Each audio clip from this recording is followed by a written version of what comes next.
Good day, everyone. Welcome. My name is Scott from Nigon's Electronic Creations, and today I want to do a brief update video for some updates on RealSwing. This is just going to be some appendium, some extra information to what I released in the first video. And for those of you that haven't seen the first video, I'll include a link in whatever medium I share this in, so you should go check that out. However, I will be doing some brief updates and such, so you won't be totally lost in this video.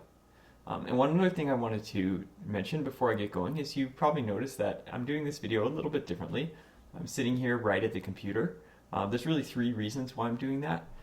The first reason is that since I'm my own video and sound engineer, it's a lot easier for me to use Open Broadcast Studio and switch through the scenes and do everything real time, so that saves a lot of post-processing work, which I normally have to do if I record it standing back there. Two is that for this video specifically, it will allow me to use the computer to show some things in real time. We'll see that, of course, later, so that'll be cool. And lastly is pretty comfy for me. Like, I'm actually just wearing some comfy pants and don't have to dress as formal. I can be a little more casual, so that's great. With all that, let's get right going on it. So today for the RealSwing updates, there's three things I want to talk about. First, I want to give that recap. This will help get anyone up to speed that hasn't seen the last video or just needs a quick refresher, that doesn't want to watch the whole video and just wants to go right to this one. Secondly, then I'm going to talk about a couple clarifications. Some things I think I didn't quite explain well or just need some extra information that were presented in the first video. So I'm going to go over those clarifications. And finally, I want to talk a little bit now about the NEC Editor and how that plays in with RealSwing. So let's get going with the RealSwing recap. So to start off, I want to mention again that RealSwing is not the same thing as SmoothSwing. So while both are different ways of approaching this idea of making swings track the motion in real time, they go about it in different ways. So they're actually different algorithms. And this is actually, in fact, the exact slide from my last video, but I do think it's worth going over one more time briefly. So with real swings, all the swing sounds come from the normal swings, or what the open source community calls accent swings. So the low swings, the swings, and the slashes are all based on that same swing. Whereas with smooth swing, the swing sounds for like the low and high pairs are based off hum sounds. So that means for real swing, all the swings are going to match in timbre. But a smooth swing, like if you're using an accent swing and a smooth swing, they're not going to necessarily have the same timbre. Real swing uses an arbitrary number of sounds, so you need at least one regular swing, or accent swing in the open source community as they're called. And you don't need any other swings. Obviously, if you have at least one low swing file, that will make the longer continuous sound. But you really only need one. Of course, obviously you want more to make it more robust and have a nicer variety. But there's no requirement really on how many you have. Whereas a smooth swing, every time you bring in a new swing, there's a requirement of having a high and low pair that those sounds shift between. So for real swing, there's a wide volume adjustment, as you've seen in all the videos I've been releasing. If you pick up a saber and move it really slowly, it's going to be actually pretty quiet. Whereas if the velocity is really fast, then the volume increases along with the length and such of the sound. That's also configurable. So if you want it less dynamic, you can configure that. That's all configurable. With smooth swing, it's always limited volume adjustment. It's not as configurable. Most of the volume is pretty consistent. With real swing, smooth swing fonts will work. You can take as long as you have normal swings and you take the smooth, usually the lower pairs, the lower pitch one, just rename those to your L swing for real swing, it'll work. Obviously it'll sound more like a smooth swing font. It won't sound as much like real swing. You lose some of these things, but it works. Whereas smooth swing cannot use a real swing font because there's no concept of high and low pairs at all. There's no pairing matching, so it won't work. And then real swing, it basically varies the pitch like continuously, so it's more like a Doppler effect. Whereas with smooth swing, we talked about there's the high and low pitch and they crossfade into each other. In the last video, I went into more detail about the problems this causes with the sing-song effect and such, which just makes it not sound as movie-like. So with all of that, last video we concluded that RealSwing is greater than SmoothSwing. And again, this is on the pretext that you want movie accurate sounding, and you want the swings to sound like they do in movies. And the good news is on the forums, a lot of people have been reporting that, yeah, they find that RealSwing is more movie accurate. And this has really been positive to hear that feedback, and I'm really excited to have brought this. So, now that we gave that brief overview and brought up to speed where the last video left off, let's continue with some clarifications.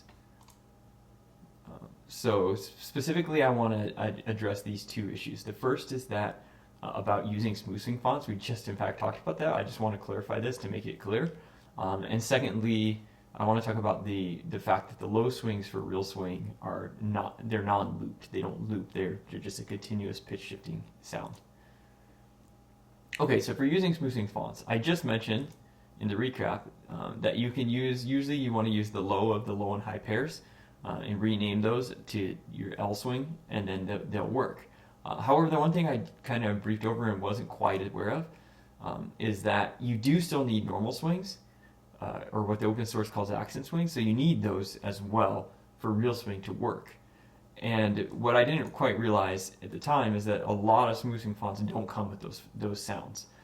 So that means if you do want to use a SmoothSwing sound that doesn't come with accent swings, you'll have to either use some from by default that closely match or find them somewhere else or something. So I just wanted to make that clear. I don't think it's a big problem or a big point that was missed, but just for clarity's sake, I want to clear that up.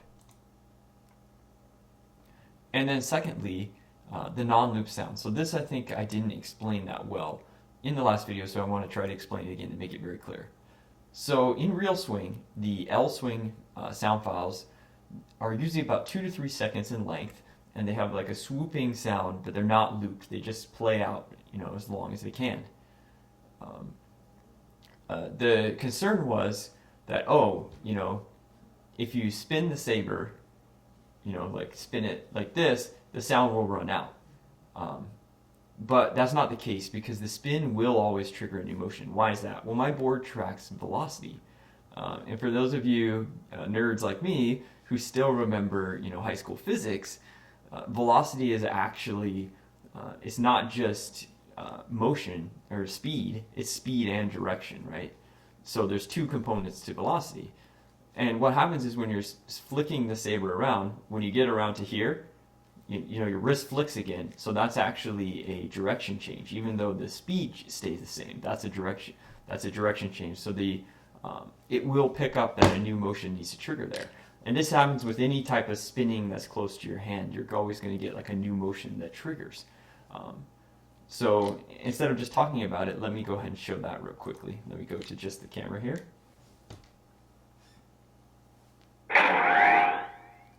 Excuse me. So really briefly, you can see if I turn this on.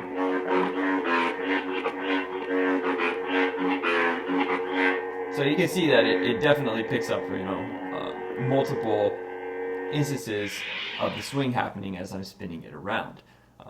The only time this is a problem is what I call, so if I go back to this, so the only time that I consider what I can call an issue is what's called what I call windmill. And this is where you hold the saber straight out and you go really long like this, like in a circle, or even, it doesn't have to be a full circle if you're going slow enough. That will cause the sound to run out. So I can show that really quick what I'm talking about.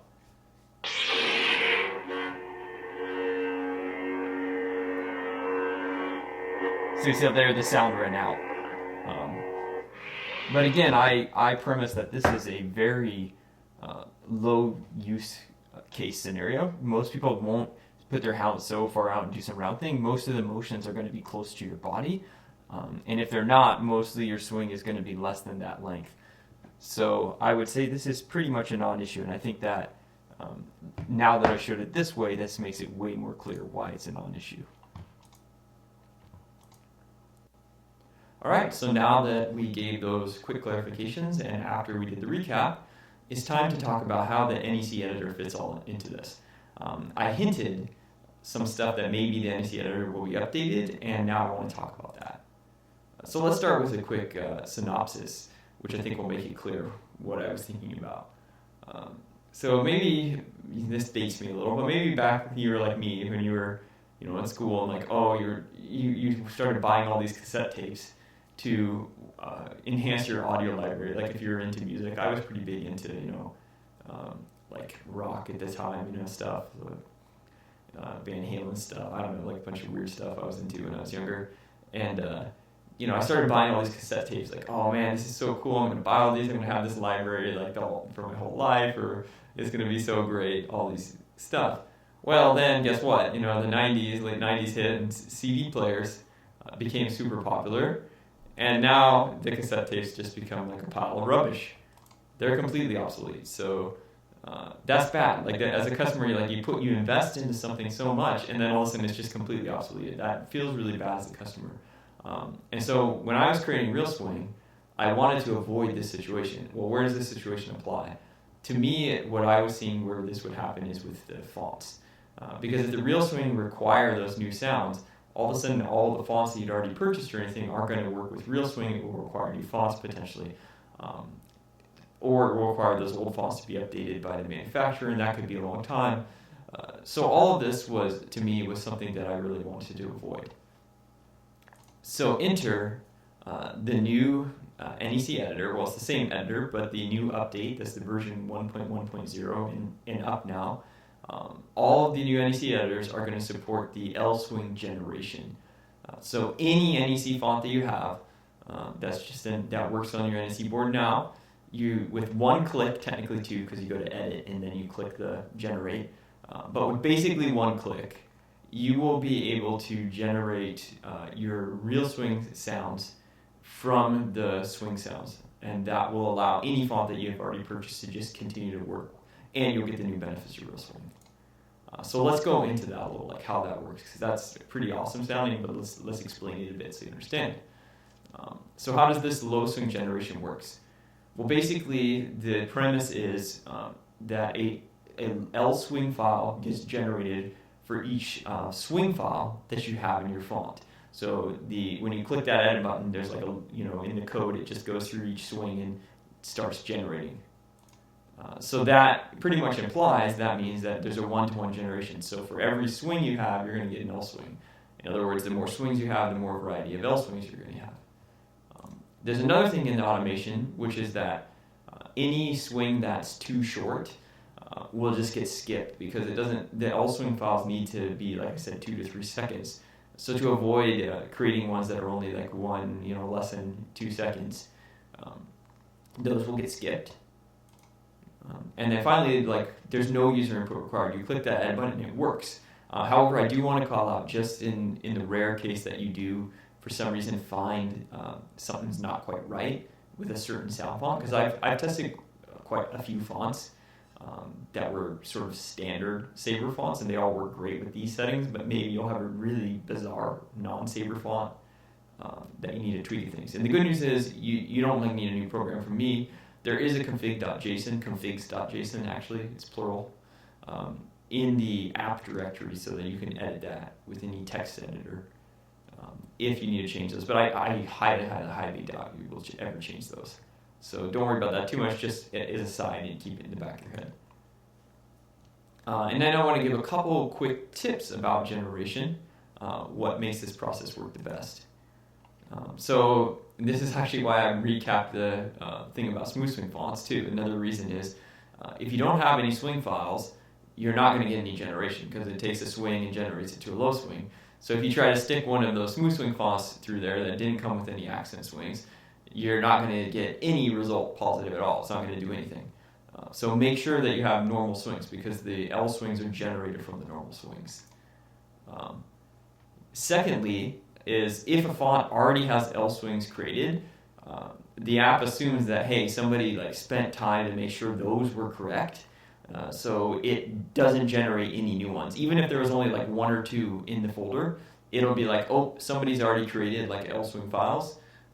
They must know what they're doing. I'm not going to auto-generate. Obviously, the reason I did this is for, just to not lose any files, but it's easy to get around. You just delete those lswings or, move them somewhere else, and then rerun the automation, and you will regenerate the swings. And we'll actually see that in a second. And then the last thing I want to say is, every now and then I have heard sometimes the sounds can get what I call a little phasey, which is, it's kind of like, for those of you that play guitar, when you take a pick and drag it across the low E string, and you get that kind of, and it sounds like it's kind of jumping, like, and it's kind of like tinny and jumping. That can sometimes happen. It's actually pretty rare. And even a couple that sounded like that I left on the Sabre, I didn't even notice it, but I'm kind of an audiophile, so sometimes I just remove a sound or two, like after the generation happens. I listen to them all. If one or two sound like a little like clangy that I don't like, just remove those, go back to the NEC Editor, and it will, automatically update the numbering and update it, and then that sound is gone. But most of you probably won't even need to do this, frankly. I'll show you the demo in a second, but in fact, we're getting into it right now. So what I'm going to do is, first I'm going to do a live demo here, and this is why I'm on the computer. I'm going to do a live demo with the NEC Editor. It's not really a full tutorial. I'll probably try to follow up with a full step-by-step, like how to open everything tutorial in the future. I have everything open already. I just want to kind of show how it works. So I'm going to do that live here right now, and then I'm going to, after that, there'll be a demo of it in the Sabre. So, with that said, let's quit PowerPoint here. And so now you can see here I have the NEC Editor open, and these are my two font windows. Now, to make it easier for you guys to see, I'm going to zoom in, and you won't see me anymore, which probably you don't care about, but that's fine. Now we can actually see what's going on here. So here's the new editor. You can see this is version 1.1.0, so now this will support the generation. And what we can do is, so we go, this is our folder, this is what's basically going to get copied onto the Sabre. So we're going to, for today's demo, we're going to replace font 5 with a brand new font, which I never have manually generated files for. I've only used the automation, and that's Lord Blako's OWK TPM Rage font. It's a really good font, by the way. And then for font 6, this is actually Essence Episode 1. I already manually converted. You can see here, already, these are the 3 that I manually created with a professional audio tool myself. But we're going to delete those and let the program regenerate to see how it sounds. All right, so let's, I guess let's start with the new font. So this is also, it's not really a tutorial again, but I will be showing you how to replace a font here. So here's font 5, this already has Essence Episode 2. And then over here, this is basically as you would download if you downloaded, purchased from Sabre Font or from the author and downloaded the zip file. This is what's in it. I've already extracted it, but this would be the zip contents. And you can see it's just a flat folder structure with just WAV files in the description. Which is good. Sometimes if the author does include like .ini files, I would honestly recommend just deleting those or not using them, because you usually want to use something from the default or your own. So here's how I recommend how to replace a font. The best way to do it is if you go over here to the font where this is your, I guess you'd call this your target. This is your source, or this is the one that's going to get replaced. This is the font you're replacing. Or you're going to, the new font. This is the old font, new font. I don't know what's the best terminology. So what you want to do in this font that you're going to delete is you just select all the folders. You can, to select, obviously, you just click here, hold down Shift, and click here. So now you've selected all the folders. And then delete them. I'll just hit delete, so they'll go in the recycle bin on Windows. They'd go in the trash in Mac. And then go ahead and obviously delete this .text, because it's not going to be that anymore. And then delete font.wave and multi.wave. Basically, you're just leaving the ini files. Like you should see 3 for Spark Color, which is what we're doing here. You should see 3 ini files. For Igniter, I think you'd have probably 5, because there's 2 more for Igniter plus the Spark Color ones, and color is always there. So now we've done that. Now what we can do is just select everything here. So the same thing, we can either select everything is Control plus A. So you can, I like that, but you can also do the same thing where you select the top thing, scroll down here, hold down Shift, select the bottom. So once you've done either of those methods and selected everything, you can right click, do copy, and then over here you can right click and do paste. And Mac is pretty much similar, you can use Command instead of Control, but it's the same stuff. So now this font has been replaced, but now we need to use the NEC Editor to fix things. So let's go open that font. So that font is here, and that is font 5. So let's open it. And now you see like there was a bunch of output here. And then this output basically updated the numbers, and you'll see if we go back to this directory, it actually moved everything into the folder. So everything is good. Now, I do want to mention a brief thing that you see that the FX sounds and the dual sounds are still in the root. And that's just because this is a Spark Color, it's not an igniter. So Spark Color doesn't understand those files, so it just leaves them alone. So you have two choices here. You can either manually create the FX folder in the dual and move it there, just, technically you have three choices. You could also use the igniter editor, open it, and it will move it because it understands the files. Or you can just delete them. I'm just going to do the quickest thing, which is just delete them. We're not using igniter right now, so we're not going to have these dual sounds, so delete those. We're not going to have FX sounds, delete those.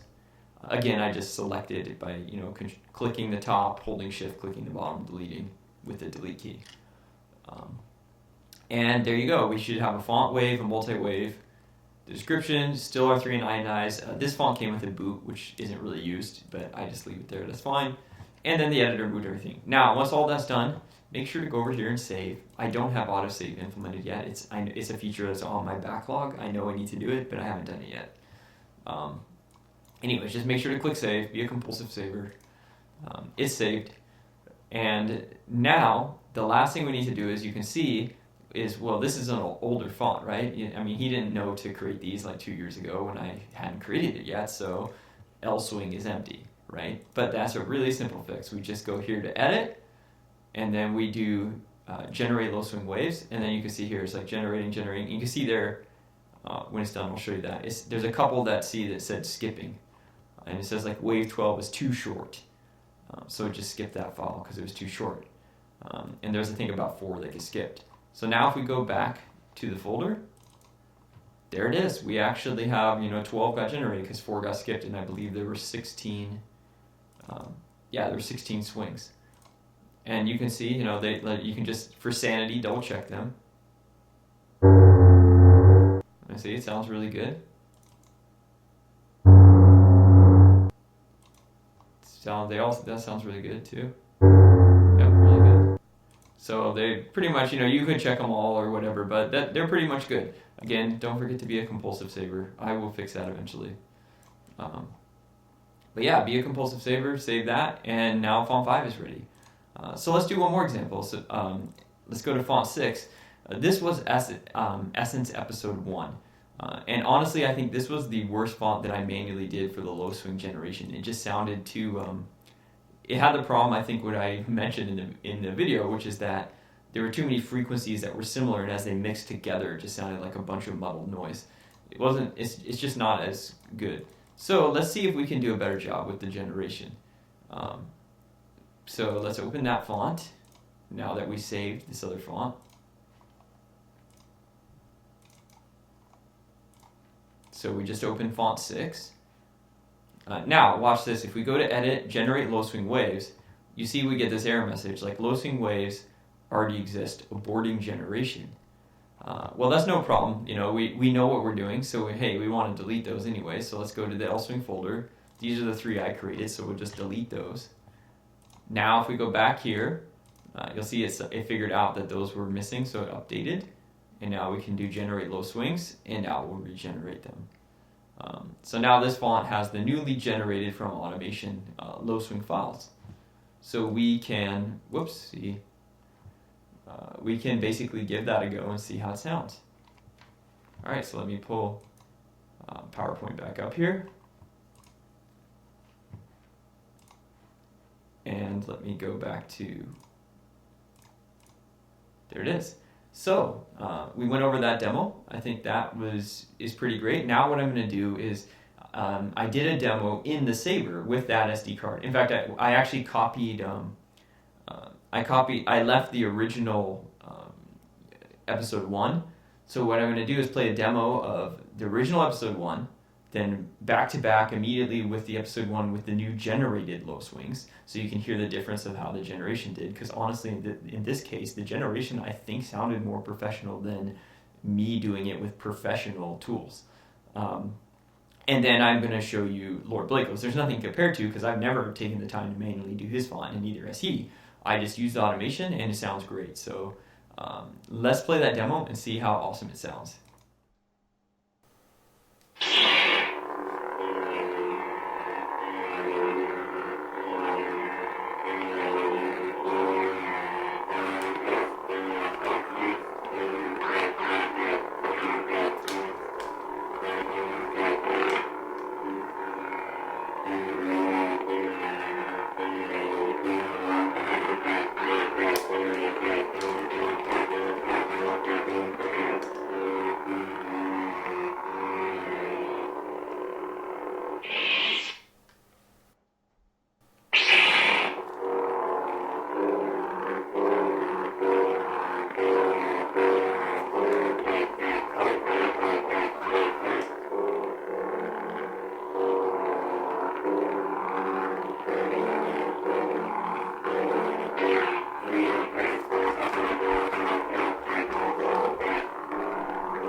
Wow, all right. I think that demo really shows how good of a job the generation does and how awesome it is to just, click those few buttons and any font you have is ready to go with RealSwing.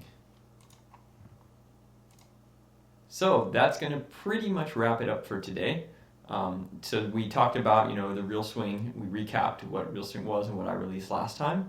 Gave a couple clarifications specifically about, you need what is called accent swings, or what I just call normal swings. You need those to do this generation, so you're going to need to make sure to always have those with any font you use. I also talked, of course, about the the spinning is totally fine. It will always work well. It's only the windmill thing that could cause a potential problem, which is pretty rare anyway, so not worried about it too much. And then finally, I talked about the NEC Editor and how it now generates the sounds for you. So any font that's an NEC font, any font you have, it'll be able to update and use with RealSwing right off the bat, which is pretty cool. And one thing I didn't mention is it is available right now. So you go to my site, the version 1.1.0 of the NEC Editor is up. You can just download it and start generating to your heart's content. And that is pretty much it for today. Thank you so much. It's been a wild ride the past few months bringing this to you guys, but it's been awesome. It's been amazing.